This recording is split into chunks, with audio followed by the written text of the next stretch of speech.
What's up, YouTube? Bay Area Baller back again. 49ers got a huge game coming up on Sunday against the Los Angeles Rams, the conference championship. All right, we know 49ers have owned the Rams. Last six matchups, all of them wins. And I'm excited for this game. And it's not going to be easy. But today I'm going to be talking to the 49er fan base, hearing what you guys got to say. And before we touch on that, I want to thank all of you who have hit that subscribe button. I just eclipsed 600 subscribers. That's what's up. Hope you guys have been digging the new content. I've been cutting up all of the throws, whether it was Trey Lance's start against the Texans. I cut out all the throws, put it on my YouTube. Same thing with Jimmy G. So if you want to see every throw from these quarterbacks, I've posted it. It's on there. And like I said, Niners got a big game coming up on Sunday. And enough of that. I want to hear from you guys. So I already got a couple people lined up, and I'm bringing on my man E. Kim first. Let's get him on here. What's up, Kim? I'm good, Eric. How are you doing?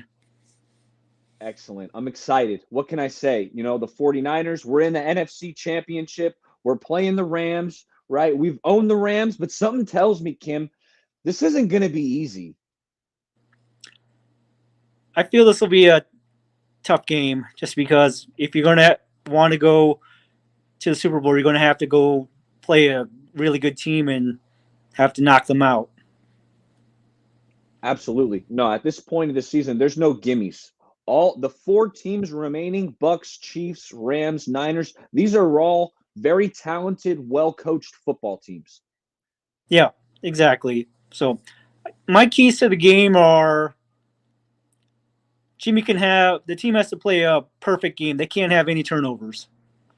Because remember at the end of the last game against the Rams, when Ramsey got that interception, the Rams went down and got a touchdown pretty quick. We had to come back just to get to overtime. That's the points off turnovers. The points off turnovers are killers. Yes, they are. And the second key for me is this is a line of scrimmage game.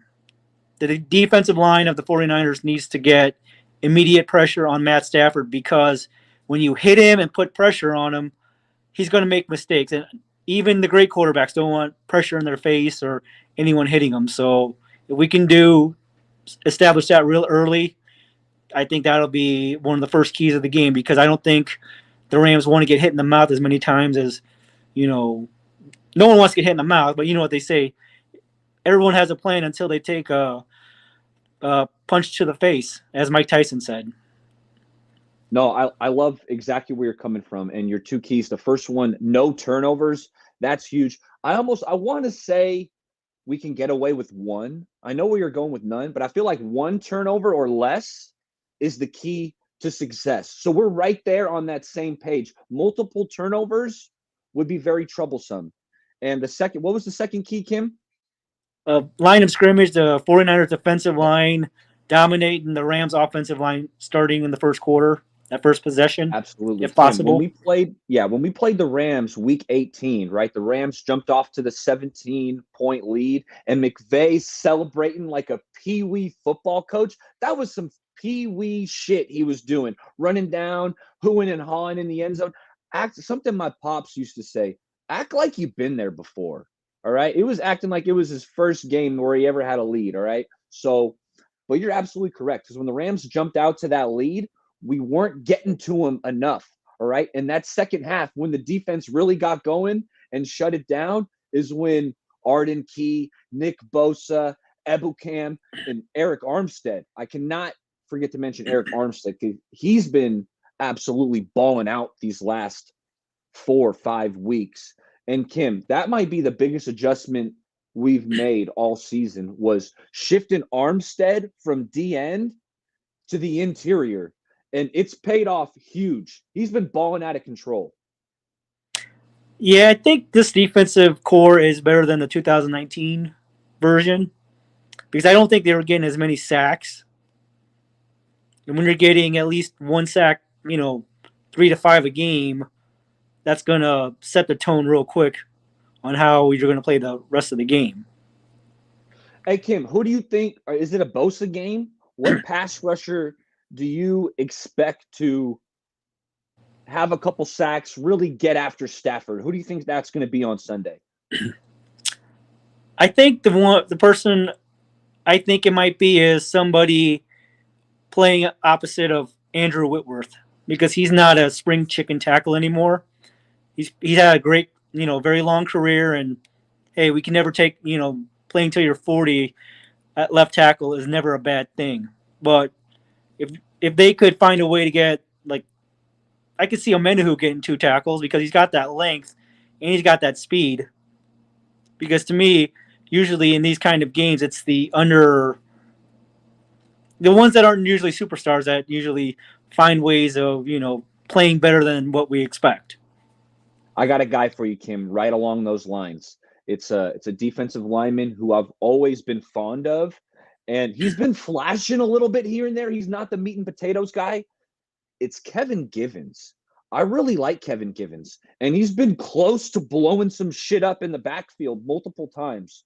And he hasn't gotten that big sack lately, but he's been very close. So this could be the week. I think Kevin Gibbons makes a game change in play. Maybe he knocks the ball out of Stafford's hands. He gets that sack because we're so deep. I mean, when we're comparing the defensive lines from 2019 to now, yeah, Buckner's gone, but Armstead, Ibukam, Arden Key, and DJ Jones. I mean, DJ Jones is a monster. That's a guy who we absolutely need to bring back.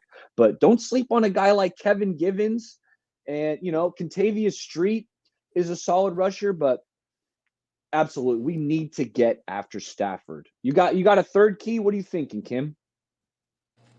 I'm thinking for they need to find a way to neutralize Higby and Beckham. I already know that Cooper Kupp is going to get his catches. That just is what it is. But you got to find a way to at least limit the receptions and yards from the other receivers of the Rams. So you're And saying have okay, the let Kupp do his let Kupp obviously don't let him catch for 200 yards, but Kupp's going to get his, and you want to limit everybody else. yes, and I want to see how the Rams run the ball because they don't get a lot of yards per attempt. So if you It can ain't stop happening, them Kim. early, Hey, sorry to cut you off, Kim. It ain't happening. We're about to shut down that run game. That's what I expect. yeah. My thing is if the 49ers punch him in the mouth enough times, they're going to be like it's like a heavyweight fight where someone's taking one too many shots to the head. You just know that they're, kind of wobbly and ready for the count. I like that. Put him in a body bag. Yeah. So got a couple other NFL. So if the 49ers make it to the Super Bowl and win it, I have the feeling that D'Amico Ryans will get the Vikings job because the Vikings GM was with the 49ers for that 1 year when Ryans and I can't remember his name. It's the former Cleveland guy. I Joe think he'll Wolf. make no somebody else. Yeah. I think he'll make D'Amico their coach because the Packers are weakened after after this season because they're 44 million over the cap and they have free agents. They have bad salaries and free agents, and Rodgers and Adams may not come back. No, you're absolutely. I definitely think D'Amico Ryans is a contender for that Vikings job. I mean, all the Vikings GM has to do is put on the tape of what D'Amico Ryans just did last week against the Packers. I mean, D'Amico's had success versus A-Rod, and that's who the Packers have controlled that NFC North division. It feels like for the last decade. You got to understand the Packers were lucky when they've had back-to-back Brett Favre and Aaron Rodgers as their starting quarterbacks for over 20 seasons. I mean, their only crime is they didn't win more Super Bowls. Hey Kim, I was out in Vegas for this game, right? Last weekend. Shout out to my boy KG at the bachelor party. And I was out in Vegas. We're at this sports bar. There's a guy in a Jordan Love jersey, right? Watching that guy. We were wearing him out, Kim. we were giving this guy such a hard time. You're going to cop a jersey? It's playoff time. You're going to wear a Jordan Love jersey? We're like, get a new jersey. He's on the bench. But you know what I will say, Kim? We were sending him shots. We were sending some shots his way. So while we were talking some smack to him, we were also providing him with some beverages. So I think it played out all right. That's very nice of you guys to do that. You didn't have to do that part, but what can I say? Also, what else do you think of Sean Payton leaving the Saints? Because the Saints, before heading into next season, are $76 million over the cap, and I think Sean Payton left because he knew that there's going to be a lot of pain coming their way in the not too distant future. You read my mind, Kim. As soon as I saw that, I was like, look, he's getting out of a bad situation, right? He's got no quarterback now. I mean, Taysom Hill, that was supposed to be his pet, but I think he knows that's not going to work out long term. And like you said, the cap situation's terrible. He's going to take the year off, and then he's going to be able to pick his destination. He's going to pick a team that has a quarterback, and Sean Payton's no dummy. He's going to go into broadcasting for a year. He'll be on ESPN, Fox, wherever he is. And then he's going to be right back. He's going to handpick his scenario. Oh, yeah, I agree.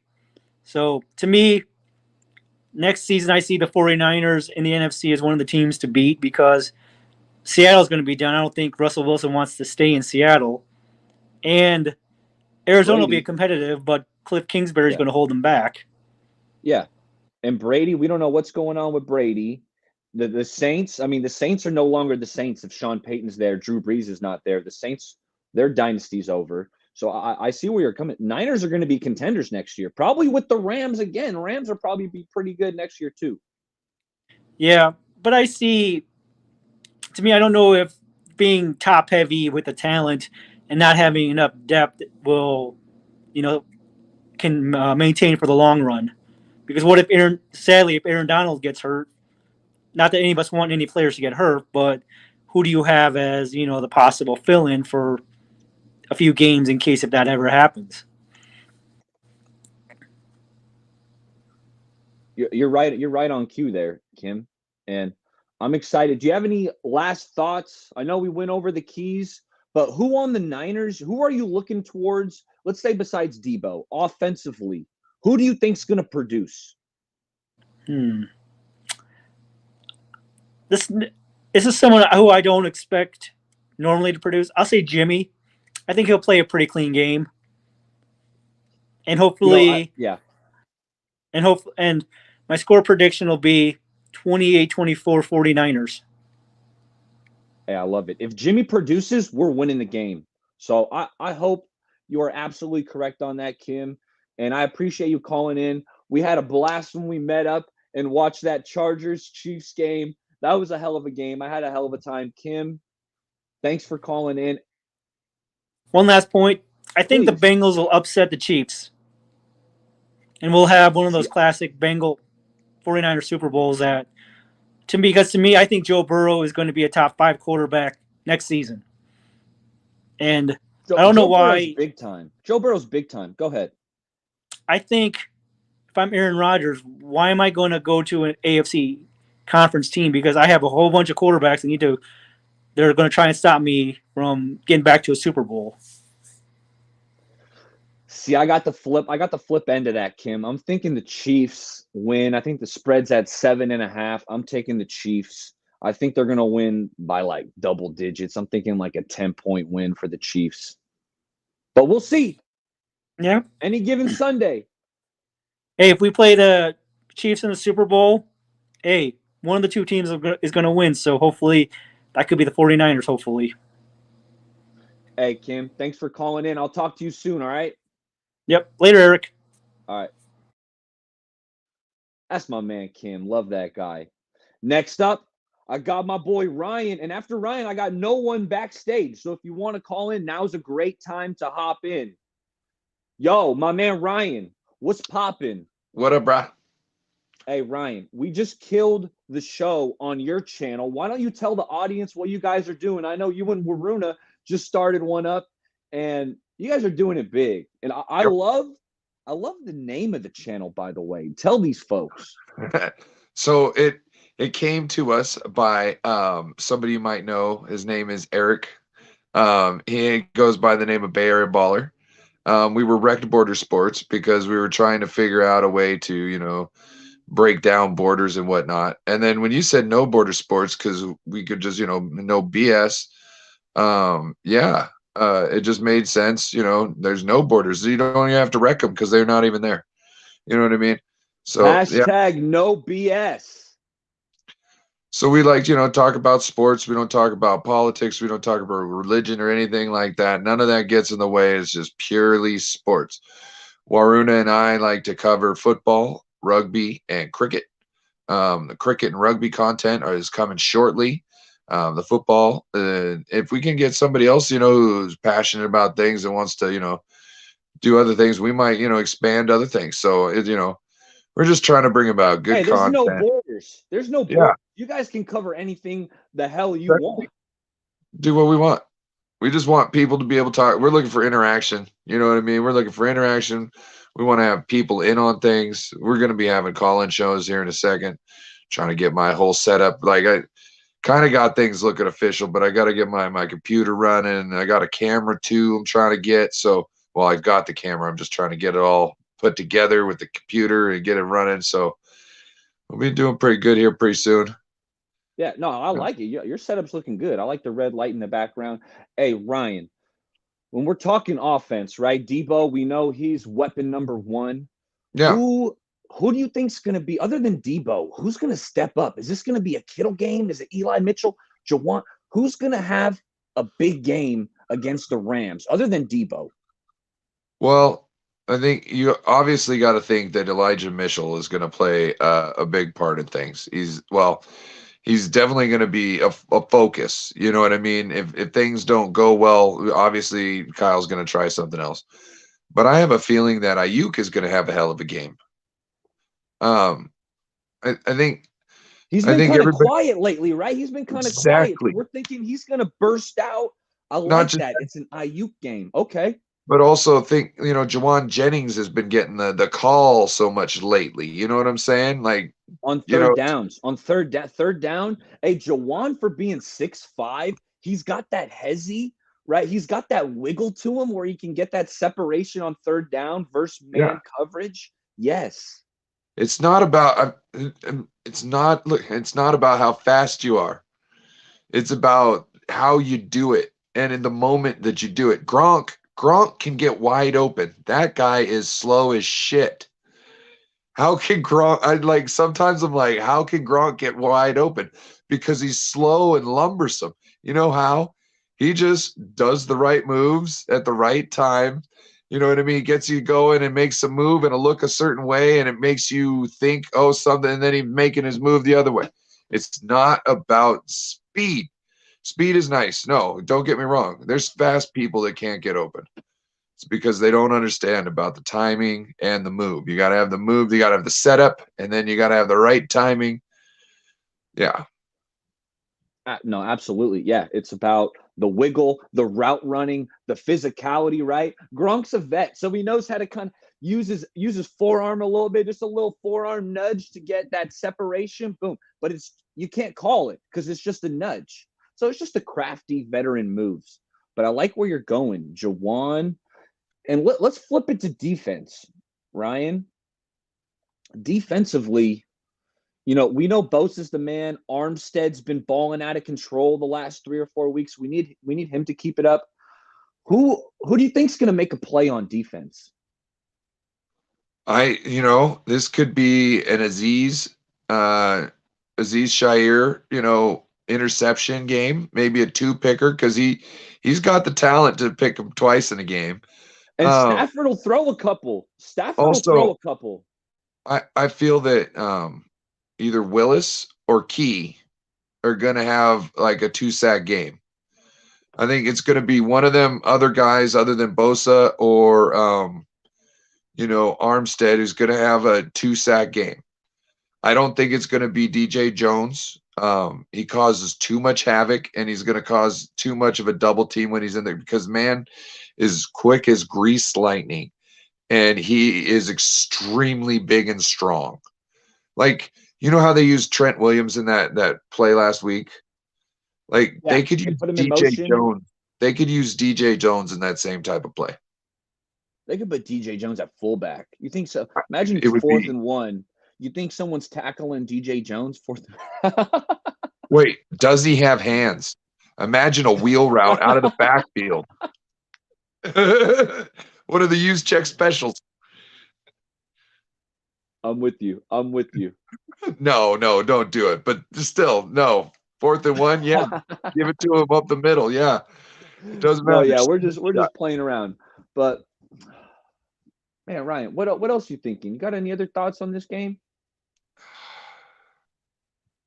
You know, Kim covered a lot. I did think, the key to the game is definitely limiting his other options. I think we said that on my show, that Cooper Kupp's going to get his. He can get 100. He can get 113. Okay. He can't get 125. He can't get 140. Okay. He can get 100 and maybe a touchdown. Okay. Maybe a touchdown. You're going with that philosophy. Kupp can get his, but we got to limit the other guys. Van Jefferson, these Odell Beckham, Tyler Higbee. These guys can only catch 2 or 3 balls. You have to use just enough assets to limit him from having a stellar game to where you can focus enough assets to make sure the ball essentially has to go through him and always underneath people. You know what I mean? Yeah, I do.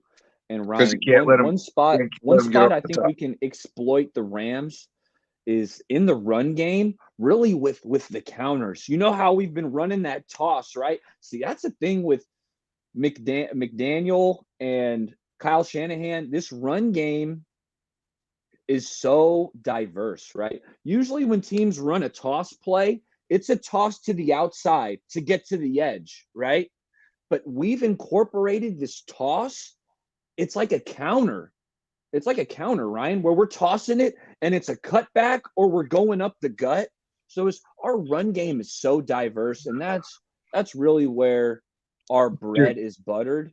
Think Yeah. about this. You could do one of them toss plays. The guy goes upfield and then he tosses it back to wide receiver and becomes a blocker. And then the receiver curls back up while, beforehand you'd have like a Kittle or a use check coming off the side blocking in front. You could do that. I mean, the team is talented to be able to do that. I don't know why we don't have plays like that. I would also like to see Debo throw another pass. They're going to bite on Debo anytime he can do it. And to make it so you he want doesn't. To go at Ramsey again? Debo just threw the touchdown over Ramsey week 18. You think Ramsey's biting again? I'd be a little hesitant. I don't know. Maybe I wouldn't run it on Ramsey. No. You got to understand. After Debo runs all over the field on you all game, your only thought is stop Debo. And you can't take yourself out of the situation to think, oh crap, he's about to throw this. You only know it when he goes, ee! And that's when you go, oh shit. Well, I'm not saying you can't, but I don't think it'll happen because there's too much going on when he's on the field to do all of that. The only chance you have is him throwing a duck. Yeah, I'm with you. And if we can get the pressure on Stafford, I think he's going to make a mistake or two. Hey, Ryan, I know I got your prediction on your channel because we were just on there. But for my audience sake, I want you to break it down. How do you see this game playing out? What's your score prediction? I think it's 30-27. I think, or no, what was I saying? 34. Yeah. No, that's what you said. That's what you said. Okay. Yeah, by 3. That's right. Okay. Well, I was thinking other things before. I was thinking like a 34 something, but anyway, yeah, 30-27. What I'm thinking is, the Rams are going to come out. They're going to try and, establish something again. Okay. I think also the Niners might come out and run down the throat. I think we'll stall out first. Then the Rams will. Then there's going to be some some of them scoring in the third, but I don't see them scoring much in the fourth, and I see us kind of continuously scoring throughout the game to get there. I have a feeling that by the end of the third quarter, the outcome of the game might already be totally assumed, because not by the score, but by the morale of the like this. You can see the morale of the Rams breaking. I'm just saying. Yeah, we're going to wear them out, put them in a body bag. Well, I just think we're going to be so physical, and this is the third time it's happened to them, and that's going to compound it. You know what I mean? It's the third, they're going to start believing that they can't in the middle of the game. And that's just going to, whether we snowball roll points on that at that point or not, I don't think that's going to happen. I think we'll just maintain and run the ball and run the ball and run the ball. Run it down their throat. Yeah. But yeah, that's how I see it going, because I think it'll be close, but I don't think it'll be the score will be close, but I don't think as watching the game, it will be as close as the score is. Okay. I see where you're coming from. Hey, Ryan, shout out your channel one more time so everyone knows, because it's a brand new channel. You guys just started this thing like last week. So let them know what's going down. Yeah, please subscribe to No Borders Sports. That's both on Twitter and on YouTube. No Borders Sports. No BS. We usually do about 2 shows a week. BS. We do about 2 shows a week. Sometimes we'll go up. We're thinking about going live directly after the game, especially if it's a win. Oh, if it's a win, you better. Hey, I'll drop a link to you so you can, join if you want to talk about it. If we're going, you'll have a link. All right, you can just jump in. We'll add you. Hey, Ryan, you're the man. Thanks for having me on your channel. Thanks for calling it. I'll talk to you soon. All right. You have a good one, sir. Go Niners. You too. Go Niners. All right, we got a new caller. I'm excited to talk to this guy, but I gotta put up this overlay because we all know Jesse got hit. So, Tony, I hope you don't mind. I gotta put the overlay up only because this is my first time talking to you. No, it's okay. It's okay, Baller. I got you. The Bay Area, the bridge is nice. Is this Tony Nagatani? Yes. Tony. Oh, man. No worries, dude. You're so small there. No. This is Tony. This is Tony. You're good. When I know people are in the clear, I don't got to put it up. But you know how it goes. Understand. But now, idiots out there. Took me a minute to process it, but now I got you. Tony, dude. Tony's a legend for everyone. You got to check out Tony's Twitter because he's a legend on Twitter. And I should have the display's name up. There we go. Now I got the display names up. What's up, Tone?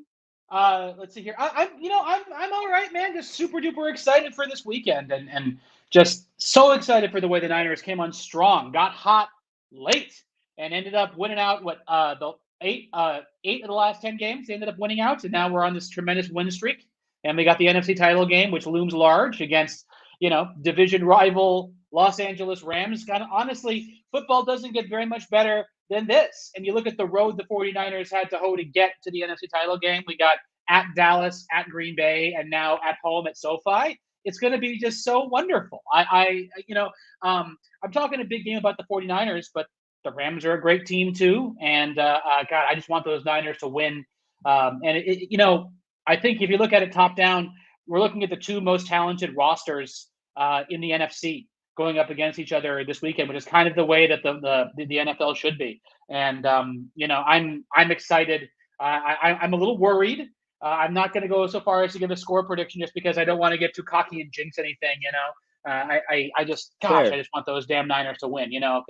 I would love to see them play the Kansas City Chiefs in the Super Bowl and have a true revenge Super Bowl, which is something that I know that I think us Niners fans would definitely want after Tony. I was in Vegas last week, right? And I'm in the casino, and there's this Chiefs dude's decked out in all Chiefs, right? And I got my Warner jersey on. I'm decked out Niners, right? And we're standing next. I turned to him and I said, I want you in the Super Bowl. I Yeah. want a rematch. Yeah. And he was like, oh, are you sure? You sure about that? Hell yeah, I'm sure. It's like, yeah, we're Bring sure. it on. Yeah. We got to get there first, though. Because I think Yep. I'm pretty damn confident that the Chiefs are going to beat the Bengals for I some. feel I that don't way, know. Yeah, I think it's going to be the Chiefs, and Mhm. I don't want to get ahead of myself, but we got to beat the Rams, and I'm looking forward to it because that's what I told them. I said, I want you.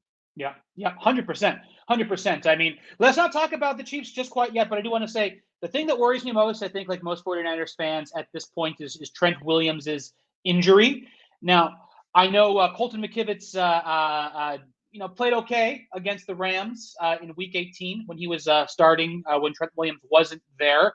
But, I mean, Von Miller is just getting stronger over the course of this playoffs. And Von Miller and Odell Beckham, they were the big acquisitions for the Rams at midseason, and they were not implemented into that offense when we blew them out, back in November. And that was now, Beckham's first game, right? That was Beckham's yep. first game. So yeah, he hadn't even learned the playbook. Mm-hmm. And he, I watched that Rams game. I think he's Stafford's. I mean, well, Cooper Kupp is having a monster season, but when I'm watching Stafford throw to Beckham, and I'm just like, there's that could be troublesome. But we have K1 this week. We have Ambry Thomas this week. We have E-Man this week, and we have our safeties. I think this is going to be a great game. I think this is going to be a great game, and by gosh, let's just see those 49ers win. Let's see Jimmy G just go off. Wouldn't that be something if Jimmy G could go off for once? If Jimmy G goes off, that's a guaranteed dub for the Niners, right? I was like, okay, what if I had to like predict a stat line that I know equates to a win? I'm thinking like if Jimmy can come out and throw for like 225 and like one TD, I feel like it's a dub. It's a win. It feels that way. Well, everyone goes off about Jimmy G being this great leader for the team, like the locker room. My belief is that the locker room would not have the rookie starting over Jimmy G, and that's ultimately what happened and why we ended up where we are. When a leader performs well, it's going to elevate the level of the team. And if everybody on that offense truly respects Jimmy in the way that they say they do in the press, Jimmy goes off. It's going to raise the level of play for the entire team. And it's always fingers crossed, but I think Jimmy actually might be due for a pretty big game because we haven't really had that, I think, at all this season. And he's been just good enough to execute the offense. Yeah, he's been solid. He's been solid, especially over the second half of the season. I'm definitely personally, I'd rather see. If it was week one, I still would rather see Trey out there. But this is where we are. The team got us there. The team trusts Jimmy, and if Jimmy can elevate his level of play, I think that's going to exponentially elevate the level of play for the rest of the entire team because they're going to see their guy playing super well, and that leadership is what it could take. And we all know Shanahan always has a good game plan for going up against McVay. And at this point, it's the third game of the season. It's all about executing and who is tougher. And fingers crossed for Trent Williams to be healthy. And to get healthy, and for him to be able to block Von Miller, and man, oh man, it can't. Sunday cannot come soon enough too, with all the distraction, social media stuff going on with Garcia and all that sort of stuff. I'm sick and tired of all that. Just want to see the damn game. Just want to see the damn game. No, I agree with you there, and I'm with you. If Jimmy G performs, I can't see this team losing, and he's due. He's due for a big game. Yes. And I just wonder how much is that thumb affecting him, Tony? Right. It feels like against the Packers, I know it's single digits. I know it was freezing, but like some of those passes to the sideline are just floating. Mm-hmm. And I know Jimmy doesn't have a cannon for an arm, right? But it seemed like the zip was lackluster. He had less zip against the Packers than I feel like he usually does. Yeah. So is that the thumb? Is it the weather? Like what contributed? Was it the shoulder? That? Was it a combination was it the of shoulder? both or all three? Yeah. Yeah. Like here's the thing with that. The thing I've noticed. Remember the game where Jimmy got his high ankle sprain against the Jets? For the half that he was playing after he got that high ankle sprain, he was playing lights out football. Okay. He was good. He was really good. I think that when Jimmy G is in pain, that he actually plays better. And the reason why is Jimmy G's problem has always been that he is inconsistent. Like he'll look on a drive like he's the heir to Tom Brady, and then he'll throw a bad pick to a linebacker. But but when he's hurt, he seems to be a little bit more on, and I think it's the pain that he's experiencing that gets him out of his own head. And I've said this for a few seasons now. Jimmy G needs to get a good sports psychiatrist, because if he could just put it together consistently throughout the season, then he could be the next. I would hope the Niners are providing that, right? The Niners they're $1 billion entity, so you figure that they would have everything needed, and you figure they would have that on retainer already, wouldn't they? You would think so. Well, I remember back in the '90s, like Dr. Harry Edwards used to work with like a lot of the players, and work on their psychology and sociological aspects of the team to foment the mindset of championships, and it worked out very, very well for them. They made that a priority back in the '80s and the '90s. I mean, the world has evolved and everything, and I would hope the Niners are still as forward thinking about the health of their players. But the thing I keep seeing with Jimmy is like his inconsistency is all up in his head. And if he could just lock in and be consistent, he really could. It's like the 2 or 3 brain farts he has every game. It's like Jimmy's a good quarterback, but it's just the 2 or 3 brain lapses where he doesn't. When see he tries to force right it to Kittle, right? That's what he's like the pick last week. If he had lobbed that to the back of the end zone, Kittle may have been able to get it, but he just like darted that thing. And, luckily Jimmy Ward blocked the field goal and we were able to reclaim the momentum. But when that happened, I was just facepalm. I was so pissed. I was so pissed. Mad. But it's like, were you shocked though, Tony? No. Were you shocked he did it? That's the thing. It was like, dude, we had to walk away. I'm thinking, oh my God, he just blew the game. We needed at least 3 points on that drive. We hadn't done shit all game, and you're going to drive us down to the 10-yard line and then throw that? I was so pissed. I'm in the bar, like, just like face palming. Where were you? Where in Vegas were you? Where in Vegas were you when you were watching? I was in Vegas. I watched it at a spot called Blondie's, which is a sports bar. It was close to the Strip. I mean, we stayed. Okay. I was staying at the Venetian on the Strip, and it was a 10-minute. It was a 10-minute Uber away. So yeah. It was okay. It was relatively close. But this cat in a Jordan Love jersey, Tony, we were giving it to this guy. I'm like, you're wearing a fucking Jordan Love jersey right now? Like, dude, that's the guy who pissed off Aaron Rodgers. And that's the thing I'll never get with the Packers. You got A-Rod, Hall of Famer, under contract, and then you're going to go and draft Jordan Love in the first round? Like, if I was A-Rod, I'd be furious too. Yeah. With that one, turnabout's fair play, because they did the exact same thing to Brett Favre. Had the Hall of Famer on the roster, and then they drafted A-Rod. And then he went on to make the playoffs, like with a different team. So, it's the NFL these days. They were. I don't hate the move. Forward thinking again. Use that early draft capital like on a quarterback and keep drafting one until you find the guy. It's just they didn't count on Aaron Rodgers, lasting this long. And he's going to be good for the 2-3 seasons, I think. As far as it goes. So, and hopefully he'll go to Denver or Jacksonville or someplace like that. Get him in the AFC. Yeah, get him in the AFC. I agree with you. And I think Denver, if I had to put my money on the futures bet, where does A-Rod end up? I'm looking at Denver. Dude, Aaron Rodgers throwing passes to Jerry Jeudy and Noah Fant? That'd be so crazy. I mean, Cortland Sutton. Sutton's a good player. KJ Hamler. Yeah, they got some weapons over there in running Denver. Backs they got. They'd be set. Man. Yeah. Javonte Williams is no freaking joke. That guy's serious. Yeah, I know we're supposed to talk about Niners, but I'm excited to see what the Broncos turn into next season with the Shanahan disciple as their new head coach, like with the running backs that they have. I think it's going to be a fascinating offense to watch next season. So yeah, it's pretty cool. So they got they hired a Shanahan disciple? Well, so the offensive coordinator, who's Paul Hackett's son, Mr. Hackett, I forget his first name, but he's former coach Paul Hackett's son. They got they signed the Packers OC. Yep. Is that who it was? Yep. Okay. Yep. So the lineage, the Shanahan lineage is there. So Yes, it is. Yeah, with LaFleur and now Hackett over there. Yeah, I see it now. Yep. So it's cool. Look, Thank you for giving people this forum just to talk story about the 49ers. I actually got to go because my boss just slacked me, so I have to go back to work for a second.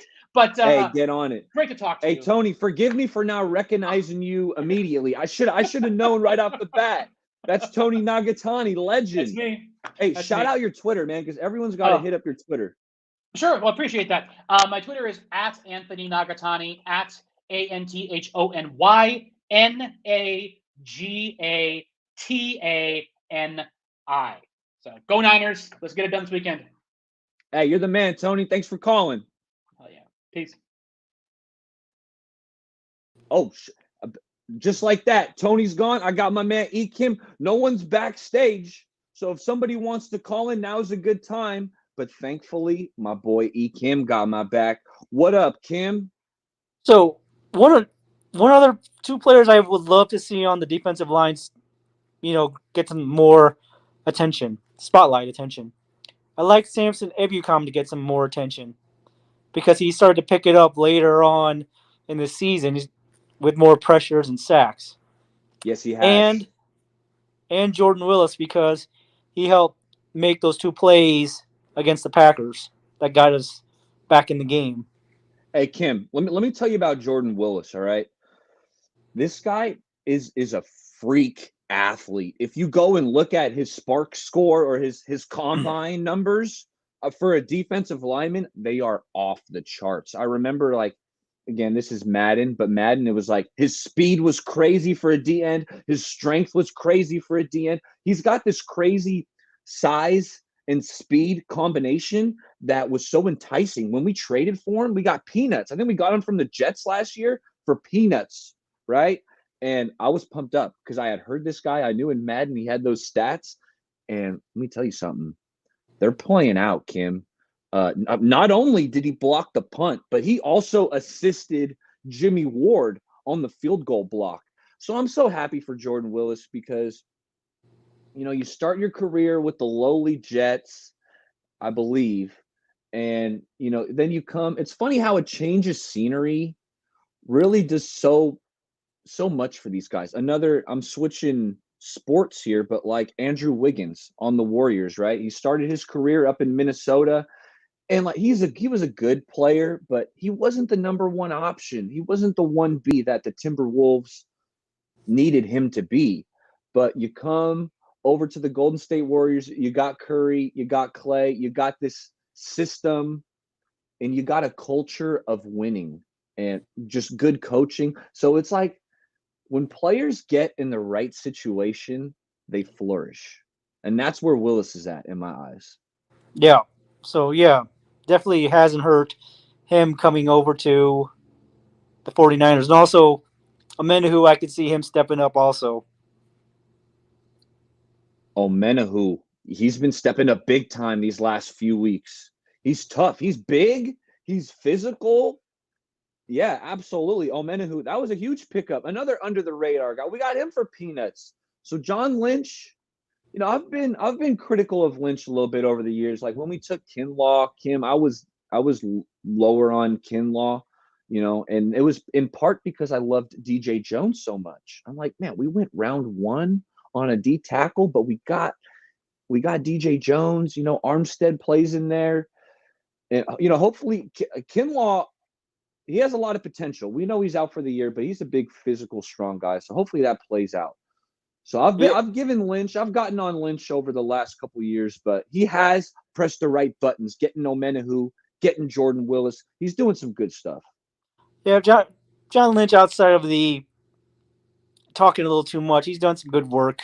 So we can't be over too harsh on him. But no. The last key I think is I want Kyle to have consistent play calling throughout the game and not feel like, when there's two things that happen when you're under pressure. You can either create diamonds or pipes burst. Hopefully. What's going to happen on Sunday? What's going to happen on Sunday, Kim? I think Kyle understands that, hey, I don't want the repeat of the last 2 Super Bowl opportunities I had for wins be gone. I think he wants to go back and, rewrite his story because, as Let's be when they were honest. on. Right now, he's known for choking in the Super Bowl twice. That's his reputation. Good coach, great offensive mind. We know this. But how are you going to stack up, Kyle? When things get tough in the big game, are you going to fold or are you going to whip out your best and draw up some shit that nobody's going to be able to cover? Exactly. To me, if they if they beat the Rams and make it to the Super Bowl, just empty the playbook. What's the at this time of the year, if you have a play or a series of plays that haven't may have been run once or not at all, empty it out. You want to hit the Chiefs or whoever you're going to play in the Super Bowl and the Rams with something they haven't seen before, or you know Hey that Kim, I think we're gonna come out with some trick plays. I think we're gonna have, I don't know what exactly it's gonna be. Remember, we had Emmanuel Sanders throw that touchdown pass. I think it was to use check something. We're gonna do something, especially if the offense starts out slow, or maybe even early in the game, first possession, second possession. You can catch them off guard, right? The Rams, they were the ones who hit us with that fake punt, right?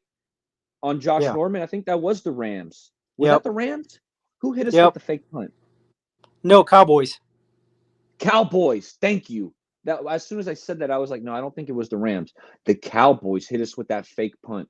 So Niners got something up their sleeve here. And we don't know what it is, but I guarantee. Remember that Saints game? Obviously, everyone remembers the Saints game, but we had some trickeration. Now would be the time to whip something. You got to put your ace down. Play your ace right now. Don't hold it. Put it down. Yep. So, do you see Trey Sermon actually being on the active roster? Because I think Wilson could be out, and if your only healthy running backs are Mitchell Hasty, and Hasty, Hasty. yeah, Mitchell and Hasty. You know what? No, I mean, he might be active, but more for a special teams role.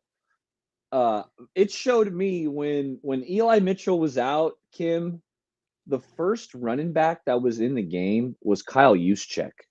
All right. yeah, So Shanahan has more faith in putting Kyle Juszczyk at running back than he does with Trey Sermon. Unfortunately, I really liked Sermon at Ohio State, but something's transpired that we don't know about. He's in the doghouse big time. yeah. Because remember in the Packers game when Kyle called that fullback run for Juszczyk, he got over 10 yards, and I'd like to see a few more touches because I don't think they utilize him enough. No, you're right. You know what? Juszczyk's been kind of quiet lately, so that makes me think: is this a game where we're going to find him on a wheel route up the sideline for a big game? Because Juszczyk's a weapon, man. This guy runs. I've seen him in one-on-ones. I remember the Niners in training camp. We had the inter squad practice with the Chargers, right? And I remember videos were coming out of the one-on-one drills, and Juszczyk is going up against cornerbacks and safeties, burning them. Juszczyk's got some moves, man. So you're right. Let's utilize Juszczyk. Let's get him some touches. I mean, shit, he's the highest paid fullback for a reason. Yeah. So, but off-season question for you. Do you see I don't see the 49ers keeping Jimmy because they need that extra money to rebuild the roster, because I think they have 30 something players under contract and they only have 11 million in cap space, and they got to Hey, try to Kim, find. we need Jimmy. One of these, whether it's this game or if we win it or the Super Bowl, Jimmy's going to have a big game. He Yeah. has to. All right. And if he does and he wins us that Super Bowl, I'm okay if we bring him back for another year, Kim. I'm okay. But if he's doing this kind of like mediocre, lackluster stuff where we're scraping by and the run game's winning it and the defense is balling out, and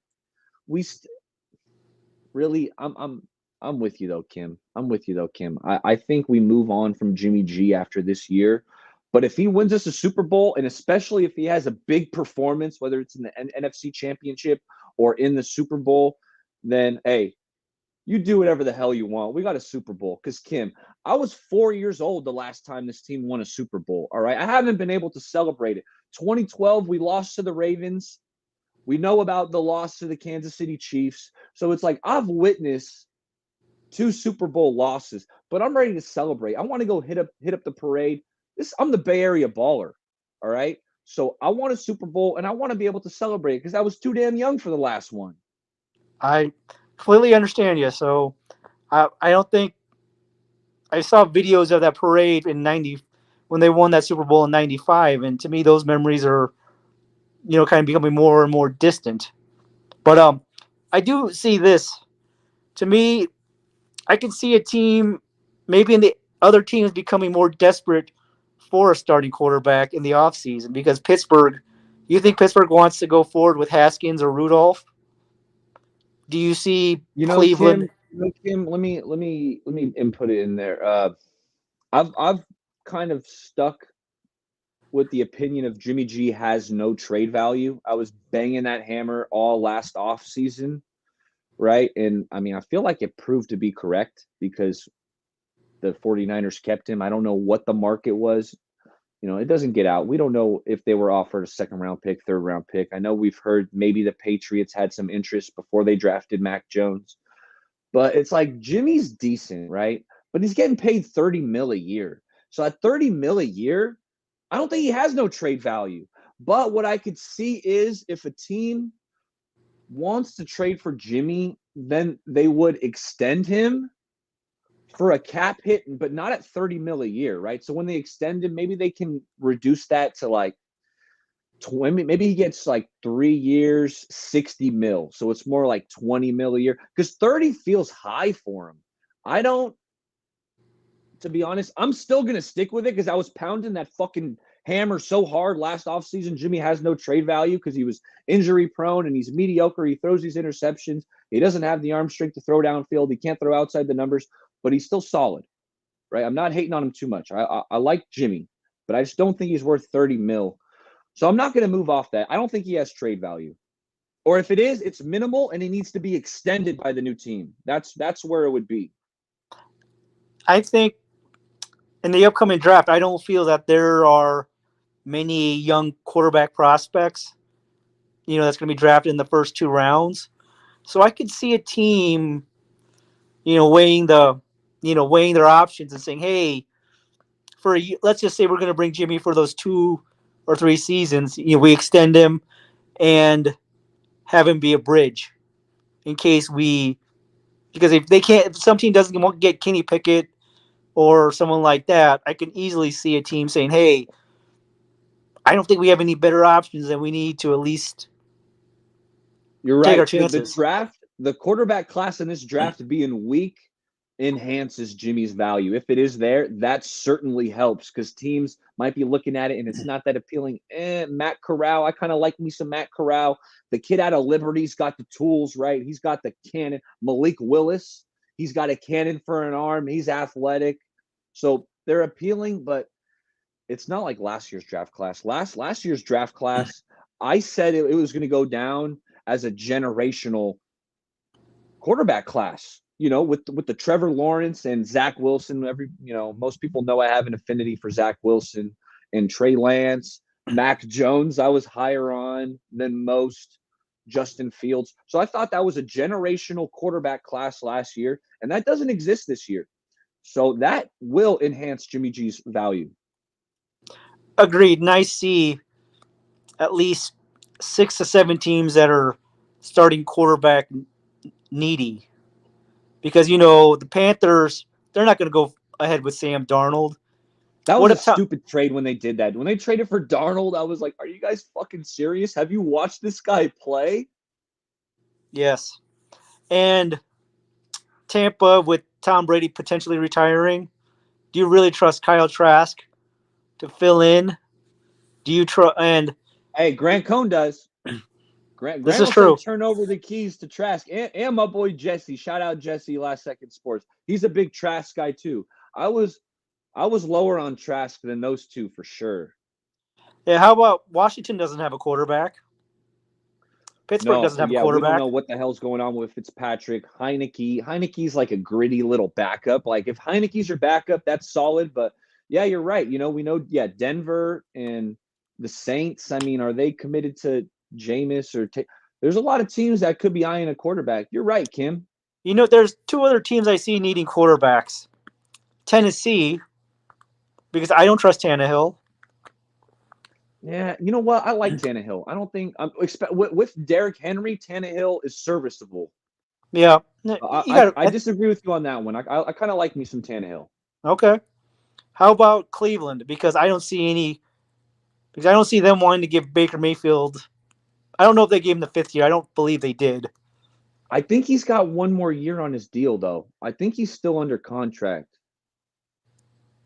But you know what? You're right, because I've heard a lot of people saying that Jimmy could be a player in Cleveland. I know Joe Woods is the defensive coordinator up there. He was in San Francisco prior, so he might say, "Hey, look, man, Jimmy's pretty good." We don't know what the talks are going on there. But hey, Kim, I got a couple people that hop back in. So do you got any last thoughts you want to share with the fan base? I have some nervous excitement, but I'm ready for the game. Whatever happens, I'm hoping for I don't care if the 49ers win 2-0. Get a safety, and that's the only score of the game. Just find a way to win. They don't ask you how many points you won, but they ask you if you won or not. So that's my opinion. Hey, find a way to get the win. Kim, thanks for calling in, and I'll talk to you soon, all right? Shoot me a text. Yeah, not a problem. Thank you, Eric. All right. I got my last two callers. It's going to be I'm going back to crypto, and then I got Swan. My man Swan, don't go nowhere because I want to hear from you.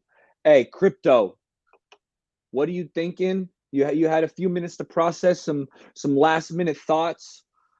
What are you thinking right now, Ryan? Well, I was thinking even more. We need to do my jumbo formation. Hey, you literally, I think the first call-in show, you were talking to me about a baller. 49ers need to run more jumbo. Those were your words. Like, this is before the season started. You've been saying, hey, ground and pound, bring in the extra offensive linemen. I want to go jumbo down their throat. Yeah. So think about this. So think of it. You bring in Kittle along with an extra line or an extra lineman. You get even two extra linemen. You know what I mean? Get spicy. You know what I mean? Then you bring them all in close and you pound them. You just pound them, however you're going to run them, just a whole bunch of meaty bodies, just moving people, just flinging them, right? So they're either going to have to call a timeout to try and get some bigger guys in there, or if they've already got a whole bunch of bigger guys in there, they can spread them out. Spread everybody out, make the big guys now cover our guys. If the Rams over adjust to our jumbo package and they're bringing in a fourth linebacker or they're doing something, then you see that's where you could have Debo line up at running back. And if you see something, a mismatch, you can motion him out to wide receiver. That's where Kyle has these advantages, like little chess pieces. And Debo is like the ultimate chess piece because he's a king, he's a knight, he's a pawn. Debo can do anything. Yeah. Well, and you can always take an offensive lineman and split him out. You know what I mean? Yeah. He just needs to know, hey, I'm doing this little fake little curl. You know what I mean? Just get out of this way, or move your guy this way or something. You know what I mean? Go curl out in the flats. You know what I mean? Do something. Get out. It just gonna mess with Ryan. people. What I love, and I'm talking defense. What I love about D'Amico Ryans is we don't blitz a ton. Right? No? We mix and match kind of whether it's zone, man, we mix and match. We don't blitz a ton, but D'Amico, he's got these timely blitzes. He knows when we got to send that fifth guy, when we got to send that sixth guy. He's got Fred Warner and Dre Greenlaw in the double A gap, muddying up the middle for the center. The center doesn't know who's going to blitz. Is Fred Warner going to come in? He's lined up a foot from me. So D'Amico, I've been really impressed, man, with D'Amico Ryans in his first year as a defensive coordinator. Yeah. I know you and Kim were talking earlier about, that you guys, that was running the ball. And the reason is we have to run the ball because their linebackers suck. And they're They do. they're gonna either I got the overpursue. Rams depth chart pulled up right here, and their linebackers, Traven Howard and Troy Reeder, these guys need to be exposed. All right. These guys over pursue, and that's where I'm expecting this run game to come in clutch. Because these linebackers, they're not the most experienced, they're not the best. That's where you got to exploit. And if you get like you could probably do it with just concentrating on getting a in front of their front 4 or 5. You know what I mean? And not even have to worry about the linebackers because the misdirection will take them out of the play. You know what I mean? It's almost that bad. So like that's the big key. Their linebackers suck. And if you get them to where they're always scared of the run, they're going to be crashing run all the time because they have to be ahead of the game. And that's when you throw the ball over the top of them. A little play action on them. Like, hey, Ryan, I hope Kyle doesn't think he's smarter than he is. You know what I mean? And try to 4D chess this because it's not that hard. You got the plays already drawn up. You know what I mean? Use them in the right way. Let's go. That's facts. All gas, no brakes. What's up? Lot of truth was good. Hey, Ryan, you got any last thoughts? Because I'm going to hit up my boy Swan, and then I'm at an hour. Shoot, I'm about to wrap it up. You're good. Hey, No Border Ryan. Sports. Check us out. Sub. No Border Twitter. Sports. Subscribe to my man Ryan and Waruna's channel. They're doing it big, man. They just started that up. And make sure you subscribe to Mean the Dream. Get him to 1,000 subs. Mean the Dream to 1,000 subs. Hell yeah. All right. Thank you for having me on again, sir. Have a wonderful evening. Go Niners. Show. All right, it's gonna be my last call. This is my boy right here. This is my boy right here. Swan. Do you copy? Swan, you copy. What's up, Paul? You hear me? Yeah, I got you. Nice. Swan. Me and Swan were on Twitter talking a little Barry Bonds. He was trying to hate on my boy. Swan, I don't give a shit. Barry Bonds is the GOAT. I don't care what anyone has to say. You know, the thing is, I grew up, I'm the Bay Area baller. All right. I grew up and Barry Bonds was that dude. I could be playing with my brother in the front room. When Bonds steps up to the plate, you stopped what you were doing and you watched Barry because there was like a 25% chance that ball was going into the bay. Okay, so you're gonna understand where this like antagonism I have for Barry starts. So my favorite player till this day, baseball player, is Will Clark. Right? I don't know if you remember Will the Thrill. Will the Thrill, huh? Yeah. He was a little before my time, but I'm a Giants fan. So man, Will the Thrill. He had the sweetest swing. So I used to collect baseball cards, right? And Will Clark was one of the cards that I used to always get. Like, Will was freaking amazing. He had to deal with injuries and things like that. But so they played the last year that Will Clark was there was the first year Barry Bonds was there, right? And they had played against each other when Barry was at Pittsburgh and Will was on the Giants, right? And those two didn't get along. Like, everyone knew those two weren't going to get along, right? So, no kidding. I mean, I don't know all the stories behind it. Like, I probably should dig further, but there was no love lost between these two, right? And then, of course, Will got traded to Texas, I think, after. I think that's where he went to. So anyways, so I always held a grudge against Bonds, right? Because I knew Bonds was a good player on Pittsburgh, but he was probably the best all-around player on Pittsburgh. But because he was a speed demon. He was stealing all these bases he too. He was a 30-30 guy, and he was skinny, dude. You don't understand. Like, they had Bobby Bonilla. Like, I don't remember that guy. Bobby Bonilla is the guy that still Bobby Bonilla is still getting paid, dude. Yeah. Contract Dude, all time. It was him and Andy Van Slyke, right? So then I followed because I used to collect baseball cards, and like I said, Bobby Bonilla was one of the guys I collected. So was Barry Bonds. And I always had an interest for them to do well, right? But they just were just okay. They were never having seasons like Canseco or freaking McGuire and like all these other, like, or Will Clark or Eric Davis, whatever, right?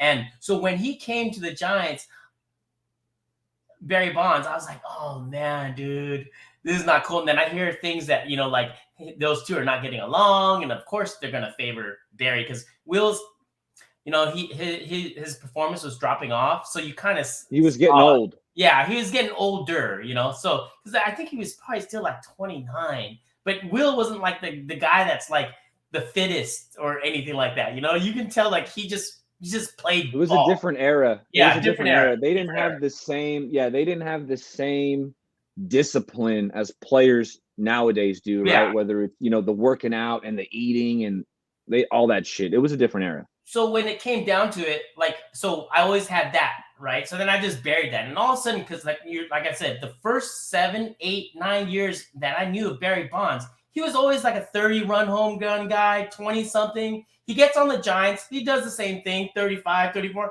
and then the one year you see him, you're like, he's freaking huge.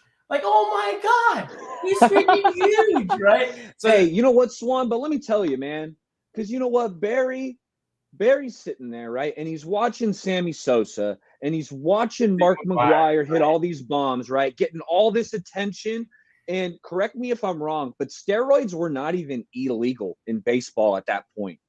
Like they were not testing for it, right? So he's sitting and he's like, these motherfuckers, McGwire and Sosa are hitting all these bombs. You know what? Fuck this. Watch what I can do. Let's level the playing field.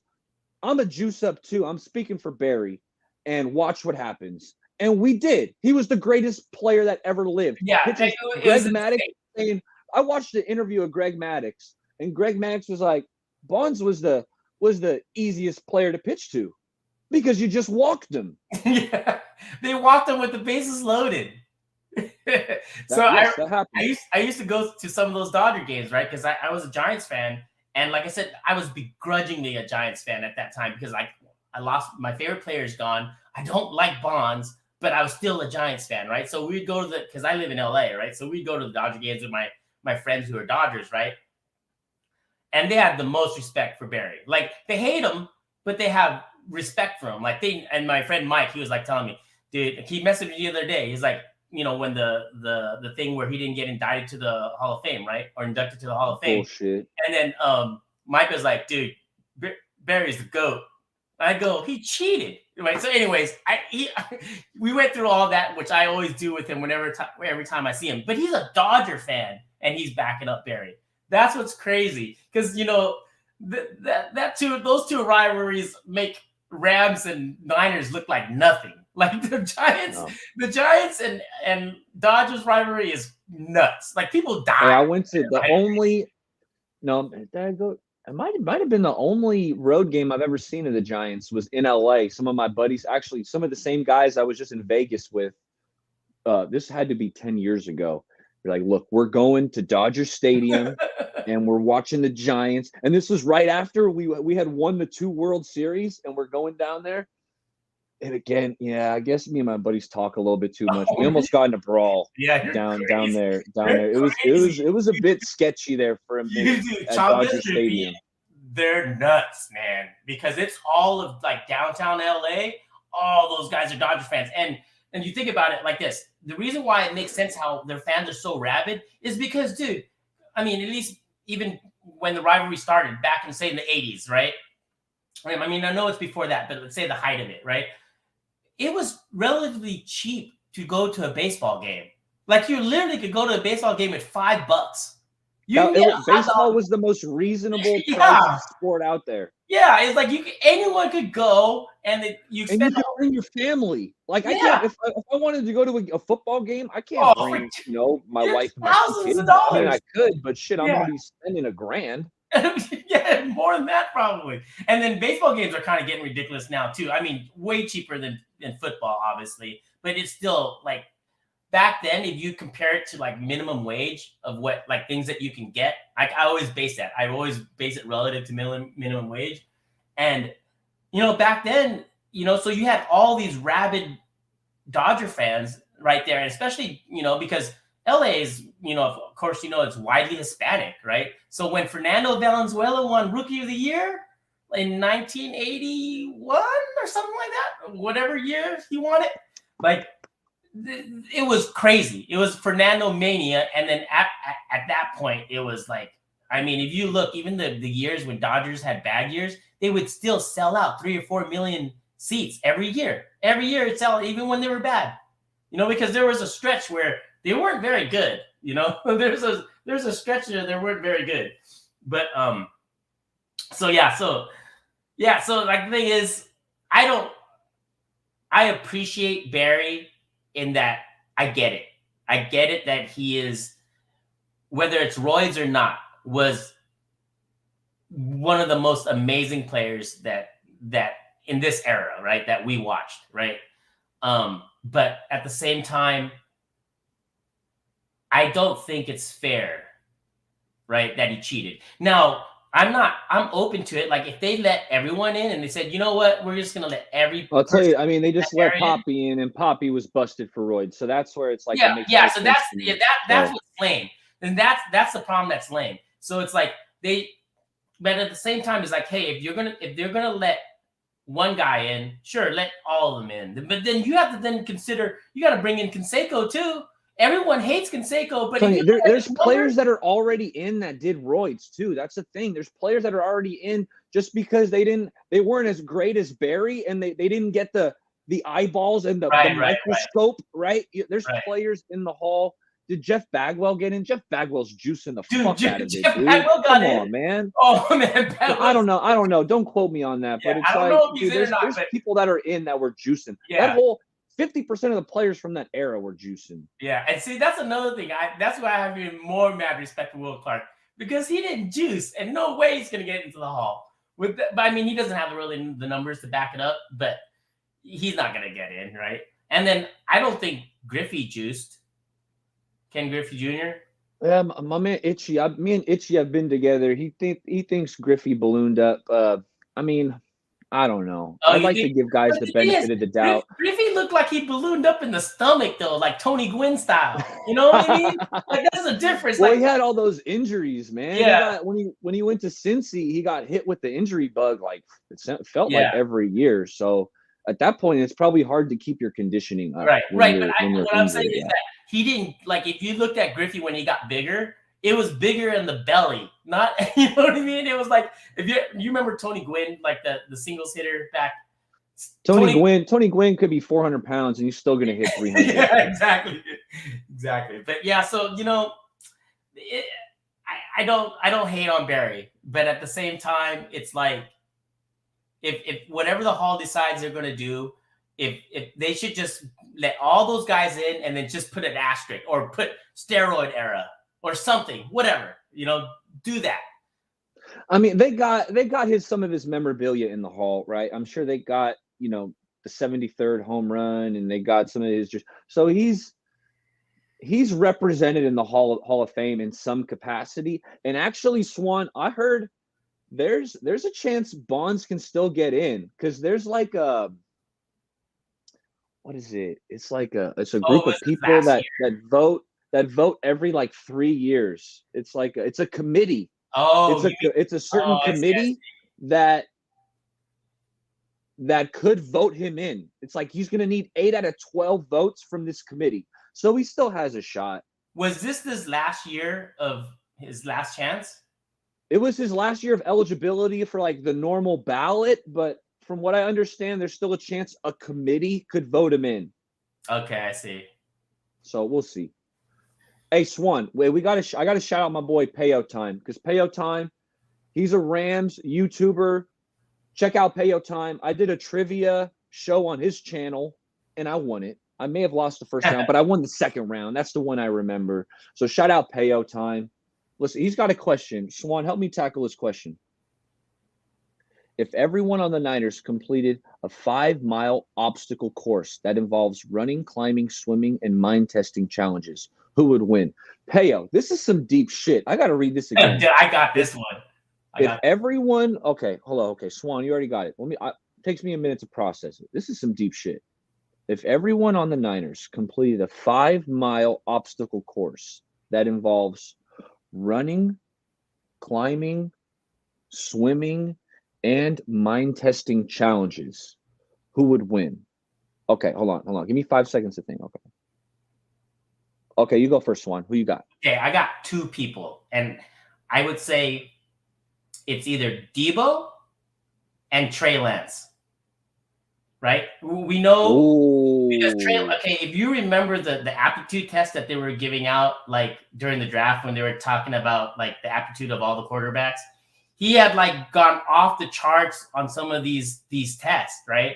And then we know that he's a lot of these guys are multi-athletes, right? But he played like if you can go watch YouTube and see him play basketball. I think that's one of the things that Trey Lance does so well as a quarterback, how he can like just move in traffic. Like that directly relates to, I think his because he's point guard. You know what, Trey Lance, that was not the first guy who popped into my mind, but now you say it, I can't argue against it. I mean, Debo was the first guy I was thinking of because Debo's just fucking good at everything. Yeah, and he's smart at everything, and he's smart. I can see his brain working in these press conferences. Debo tries to answer these questions with like the least amount of words possible. He's so freaking direct with his answers. I love Debo. Like what he said today. What did he say? There's no. Do you watch any other receivers in the league? He's like, no, because none of them play like me. There's no one like me. Yeah, and then that was it. He was like, no, I don't. There's no one like me. And his answers are just so direct. Yeah. And the thing about it, the way he said it, it wasn't like this over cockiness either. It was just like, it was sincere. You know, it wasn't him being like having an attitude or trying to be like fake tough or anything like that. It was just real. Yeah. Hey, you think Aaron Donald knows who Debo Samuel is now? He better know. Of course. Of course he knows. You know what? He knew the first time, dude. That was just blatant disrespect. Yeah. He was just trying to be like, because I did that one time when I transferred to a new school and like the hot shot was like, oh, you're on John's team. And I was like, John? Who's John? I knew who John was, but I wanted to act like right, hey, right. You ain't shit to me. You know what I mean? So that Donald was trying to do some of that. And I think it backfired, man. And hopefully Debo is running him over. Put him in a body bag. So everyone argues that says that Aaron Donald is the possibly the best defensive player that's of all time, right?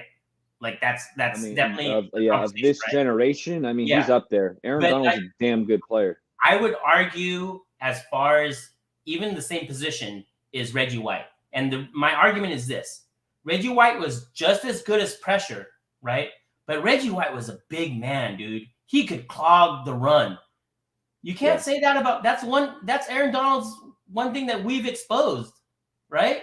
He's not great against the run, right? I know that it's different eras and everything like that, so it's not as exactly fair. But that's the one. Reggie White's the all-time sack leader. So I'm with you. Reggie White. If I had to say, hey, the two, I got another guy too. When I'm thinking best pass rushers, the second guy's probably considered a linebacker. And who am I talking about? Yeah, LT, Lawrence Taylor. I mean, Reggie White. When I'm thinking best pass rushers, it's Lawrence Taylor. It's Reggie White. Dude, LT he changed the game on defense as much as Joe Montana did it at quarterback. You know what I mean? Like as far as like him affecting the game from where everyone had to invest now in a left tackle that was good. It's because of him. Like that didn't exist before. You know what I mean? It's like he was unstoppable. It is ready. Okay, so I gotta go. I gotta pick up my kid. Listen, I can go, but you're gonna pick up the Nathan from Seth. Okay, it's fine. But you're gonna have to go in at least and say hello or something. You're gonna have to change. All right, fine. We have to split duties here. So my kid was watching a high school basketball game and the other kid's at a party. So I gotta pick up the other kid. But anyways, I got a bit of time then. So sorry about that. No, chat. So so LT was ridiculous. I mean, if it wasn't for LT, our 49er teams would probably have 2 more rings under Montana. You know, when we were going for that 3-peat, right? So after the 90 Super Bowl, that's why I love Swan. Swan's an OG, chat. Swan's an OG. So check this out. So we were back-to-back champions, right? We're in the NFC Championship game. we're winning. We're winning by like, I want to say like 6 points or Is this 5 the points. back? Is this the back injury? No. No, yeah, this is Okay. I believe it's the elbow injury. So it was back. We were back-to-back champs. The first team that had possibly go to first to 3 Super Bowls in a row, and then of course be the first team to 3-peat, right? Because the Steelers hadn't done it at the time, and it still hasn't been done to this day. We're running out clock. There's only 2 minutes and like 30-something seconds left, and Roger Craig fumbled the ball. I've heard that. I've heard about the Roger Craig fumble. This was the most hurtful time, dude. Like I was a kid, like I'm not a kid, but like 16, you know what I mean? Yeah. And it was like, because you knew the history, like the history. And then who knows if we would have won because Joe got knocked out of that game, right? Like I think it was Leonard Marshall or Wilbur Marshall. One of the Giants guys came in and put the biggest lick on him, and then like he literally had to get walked out. Like his whole elbow was messed up. Montana that's how Steve Young got to start, because Montana didn't play another game until like 2 seasons. He was hurt for that long. But when they came back, they couldn't do that. They couldn't sit Steve anymore. Steve came out, was balling, right? He was balling. So they was like, okay, we have to, we can't have Joe play anymore, right? So then the last game, I remember it was against the Detroit Lions.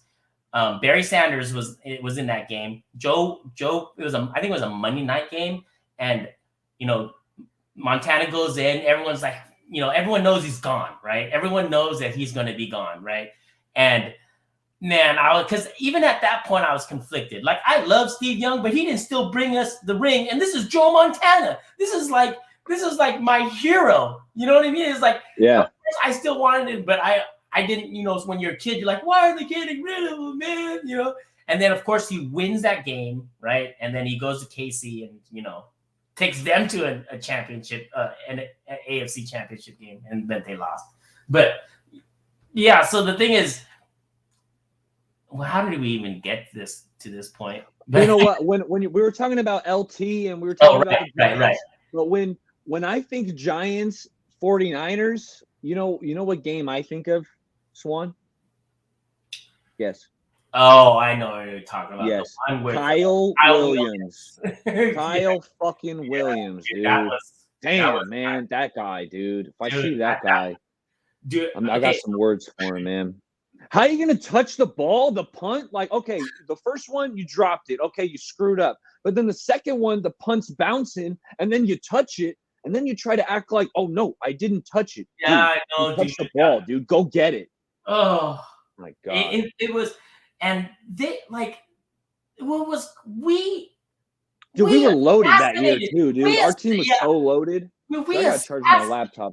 Teams were not ready for us, dude. No way. They were not ready for the type of physicality that Niner team was bringing, because at that point, everyone had started moving already towards the pass, right? And we were kind of like I don't want to say, we were like everyone was scissors and we were rock, and like paper, rock, scissors, right? We were rock and everyone was. We were scissors. Smash Mouth. Yeah.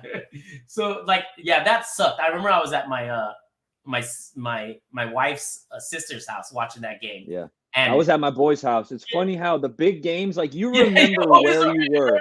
I was at my boy Jared's house. Shout out Jay Freight. But that sucked, dude. What's crazy is that, man, you want to look at someone getting punished. Eli Manning got punished in that game, man. He was so, because we had goons, dude. We had goons. Alden Smith, Justin Smith, Ray McDonald. Dude, we had monsters. Remember how Whitner and Deshaun Golson Whitner. Oh my God. Paris Harrelson and who's the other linebacker? I got his Ahmad Brooks. Ahmad Brooks, yeah, he played Ahmad on the left. Brooks, dude. Yeah, he played on the left. Loaded. Side. And then we were loaded. We were freaking loaded. And then our offensive line was insane, right? Like we had because they invested. They invested. Anthony Davis, Mike Iupati. Iupati was a monster. Yeah, with Joe Yeah. Staley, we had the best offensive line in the Yeah, NFL. because we had all those years of just trash years, right? And we were just freaking hoarding all these number 1 draft picks, right? And then finally it happens, and you know what was crazy is that because so that didn't happen, but I was excited again, right? Because I go, wow, this is totally different. This is a totally different Niner team than I know that I'm used to. I know that they were still using West Coast concepts, but I did like the fact that, you know, even Greg Roman, I know Greg Roman got a lot of crap throughout, but the way that he was designing all plays to look the same, right? Like that's one of the things that Kyle does so well, right? He puts all these formations and you're like, oh, well, they can run anything out of these formations. You don't know what they're going to run when they have this formation, because they can do this or that. So they were good at disguising that, and the league wasn't ready. The league was not ready for the Niners. They're still kind of not ready. I mean, of course, it's getting a little bit more, you know, the whole Shanahan offense is now everywhere, right? Like, you know what I mean? Like the Jets use it, the Rams use it. You know what? Often duplicated, never replicated. Right. You know what I mean? There's only one guy that really knows the in and outs. I mean, you know, McVay, anyway. Hey Swan, I feel like I could talk to you all night. This call would probably never end. So give me some thoughts on this game coming up on Sunday, and then I'm out of here. Okay. I'm nervous, of course, about Trent Williams playing or not playing. That really pisses me off because I was really confident coming into this game. Of course, I'm always nervous. When you have Jimmy G as your quarterback, you're always nervous. It doesn't matter, right? Like you're always like, you don't know what can happen, right? But that makes me nervous. But I still think we can win. And I still think we can win coming down to the fundamental things. What we do well, the Rams don't do well on offense and defense, right? So like, we run the ball well. They can't take our physicality. We've shown this in 6 games. We've shown this, right? Their strength is pass rush. Well, we don't really pass the ball that much. And if we do pass it, we're going to pass it in a way that, you know, whether it's play action or it's quick release. Yeah. Quick. Let's get some jet sweeps. Yeah. I expect to bring back the jet sweeps. Let's get Debo on some, or maybe Ayuk. Get something quick because, yeah, they're going to be trying to crash in on that run. And whether it's just a quick little dump off, quick screen, wide receiver screens, we're going to be getting the ball out quick, especially if Trent Williams isn't able to go. And see, the one thing, too, that I give credit to Kyle, because I was on him the whole year, right? And, I mean, a lot of us were, is that the way – because at the beginning of the year, we're saying to ourselves, how are they going to stop these stacked fronts, right? Like these fronts that they're stacking on us and we can't run. What are we going to do, right? Even Kittle said that. I hope the coaches figure it out. Remember when he came out in the presser, he was like, I hope Kyle, I trust Kyle. They're smart. We'll figure it out, right? And they did, right? I don't know the X's and O's of all that stuff. I'm sure there's someone that knows a lot more stuff about that than I do. But they figured it out, right? They figured, hey, you're gonna bring all these guys. There's an article that I posted on Discord. I highly recommend you read it. It's talking about McVay and Kyle and what defenses have done to try to stop the wide zone and things like that. Yeah. And Kyle solved it. McVay. There's always counters. There's always Yeah. counters, Swan. Dude. If you try to shut down one thing, well, that opens up option number 2 or option number 3. Right. That's why football is such a beautiful sport. There's counters to everything. What's crazy was what gives me so much respect for like Belichick, although he copied Fangio, was that the year that the Rams, remember when the Pats came out and had that 5 linemen up front and then totally just nuked the Rams running game? He got that from Fangio when Fangio was where was he at that point? Washington? Washington had, yeah, I think it was Washington. Washington had beaten the Rams with this 5 front, and then Belichick copied it for the Super Bowl. But anyways, it's in that article that I put on Discord. I'll place it again. Awesome article. Another awesome article on Warner and D'Amico. And like I first of all will say I was dogged on Warner this year because I saw so many missed tackles and him missing gaps and stuff like that. But the thing about it is I don't see from the broadcast, and I don't have all 22 or any of that stuff, right? And I don't like when Vish would come out and someone would say, "Oh yeah, Fred Warner had a good game." And I'm like, man, did he watch the same game I did? Right? Obviously, it was me. It's because I only saw the broadcast, right? But if you this other article from Ringer shows how Fred Warner is insane, how he makes he allows D'Amico to play a type of defense that no other linebacker can do, right? Hey, Swan, let me tell you. Now I haven't read that article, but Fred Warner, what he does better than any other linebacker in the NFL, when he drops back into zone coverage, his awareness to know what route is coming at him in his direction. Yeah, Because usually when a player's in zone, they just drop back and then their eyes on the quarterback and they're just kind of guarding grass, right? Yeah. They're just kind of out there in space, like trying to read the quarterback's eyes. No, Fred's got this awareness to peek over here. He'll peek here and he'll see who's coming. And that's where he can jump a route, get an interception like he did versus Mahomes in the Super Bowl. He's also responsible for the slot corner that goes to the post. Like he can cover the slot. I mean, the slot receiver that goes to the post. And then they had a play in this article where it showed him signaling during the play the play is live, not at the line of script, not at the snap, not pre-snap.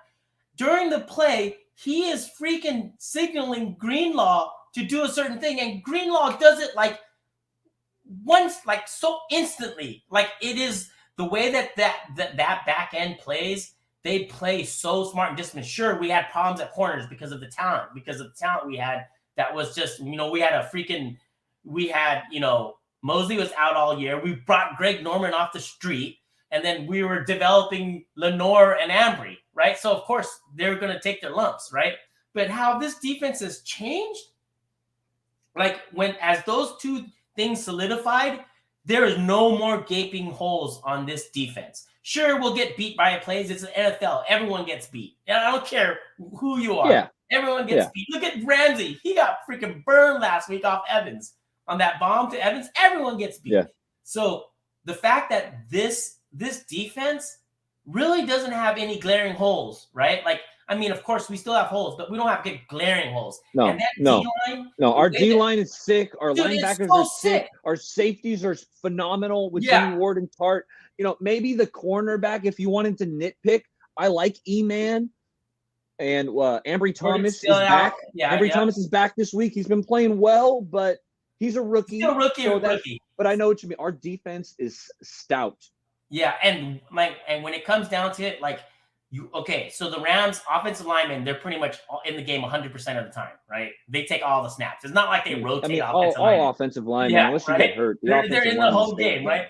And they have to deal with 9 Chris Kosaric trained D linemen. All of them have put out. If you go to every person, they've either have a sack, pressures, any one of them. Like if it's not Arden Key one week, it's Jordan Willis. If it's not Jordan Willis, it's freaking Ibukam. If it's not Ibukam, it's Nick Bosa. Yeah, Nick Bosa. DJ Jones. And I already talked about earlier my sleeper to make a play, Swan. Kevin Givens. I love me some Kevin Givens, dude. Yeah, it's crazy. It's like every week it could be anyone, and the thing about it is that unit, that's probably the closest unit on the whole team. Like even from camp, remember when they said, "Hey, we might lose some guys. I feel bad, but we know this is a business. We have our brotherhood, and we're going to be rooting for them wherever they go."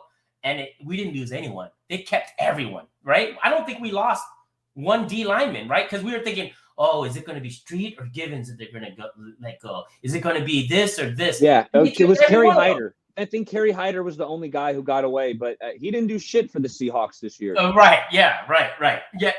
I mean, this offseason. Kerry Hyder was the 20. Yeah, you're right. Yeah, he didn't do crap for the Seahawks. No. Hey, let's wrap it up. Let's wrap it up on Peyo's question, and then I'm going to cut it.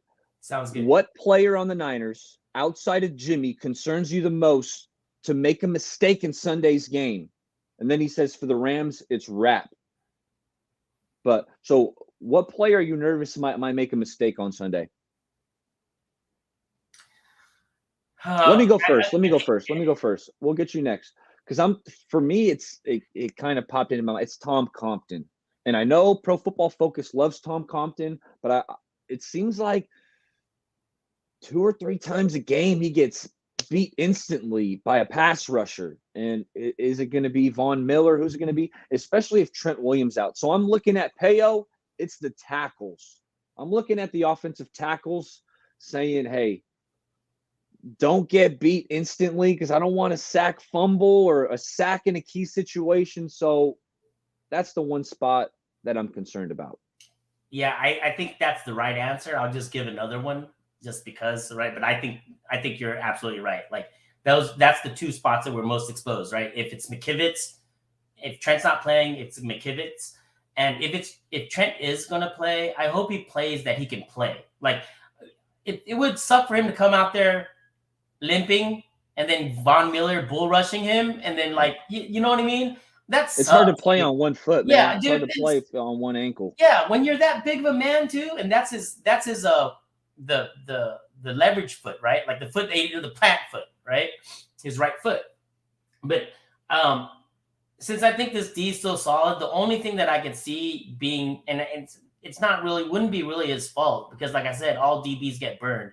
It's going to be Ambry, right? Because he's a rookie, right? Like. Sure, he's going to get help, but there's going to be some time when he's one-on-one and, he has good coverage throughout this year. He's always had good coverage. It's just he's finished better ball now. skills. Yeah, it's the ball skills. When the ball's in the air, how do you play it? Like he's right there, but you got to locate the ball and make a play on it, knock it down. Yeah, he's gotten better at that. But if we see that, I just hope that fans don't like, oh, freaking, like, dude, all corners get burned. He's a rookie. It's fine. I'm ecstatic on that. Like before coming through this, I'm sorry to making this longer than it needs to be, but like before Thomas developed, I was like, oh, we got to get a corner. But now I'm thinking, yeah, maybe you don't have to. Maybe not on the first pick. You don't have to get a corner. Maybe not. Maybe not. Maybe. I kind of like Demo too. I kind of like Demo. Yeah. We haven't seen him in a while. Yeah. So. Yeah, but I think we can do this. If Jimmy plays a clean game, we got this game. Jimmy plays it might look. I'm seriously. I feel confident. It might look more like the first week we played them. You know what I'm talking about? Yeah. The Monday night we game? put it on him. It might look like that. I hope so. I could use a little relaxation where I'm not. I don't have anxiety all game until the final game-winning kick. But hey, Swan, I got to wrap this up. Thanks for calling in. You're the man. I love talking to you, and I know we'll be talking whether it's on Twitter or on Discord. We'll talk soon. Right on, man. Thanks for having me. Go Niners. All right, Swan. Go Niners. Hey, that was a hell of a show. A bit longer than I expected, but I appreciate you guys for calling in. I had a blast. Go Niners. Get this dub on Sunday. Make sure you guys like and subscribe so we get those numbers up, and I'll talk to you soon. Peace.